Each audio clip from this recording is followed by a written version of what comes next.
বোলপুর লোকসভা কেন্দ্রে প্রচার শুরু।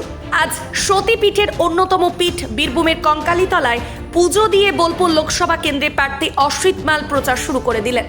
সকালে কঙ্কালী মায়ের কাছে আশীর্বাদ নিয়ে কঙ্কালীতলায় কর্মী সমর্থকদের নিয়ে বৈঠক করেন বোলপুর লোকসভা কেন্দ্রের প্রার্থী অসিত মাল।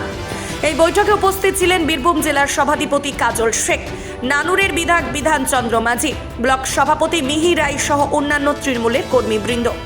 এদিন বীরভূম জেলার সভাধিপতি কাজল শেখ তার ঝাঁঝালো বক্তব্যে বলেন, এই কঙ্কালী গ্রাম পঞ্চায়েত থেকে 10,000 ভোটের লিড দিতে হবে বলে গেলাম, কি করে দেবে, কিভাবে দেবে সময় এলে বলবো। এছাড়া কর্মীদের উদ্দেশ্যে বলেন, মাননীয় মুখ্যমন্ত্রী মমতা বন্দ্যোপাধ্যায়ের প্রকল্প থেকে কেউ যেন বঞ্চিত না হয়, তাই প্রত্যেকটি পরিবারের বাড়ি বাড়ি গিয়ে খোঁজ নিতে হবে কেন তিনি প্রকল্প থেকে বঞ্চিত আছেন।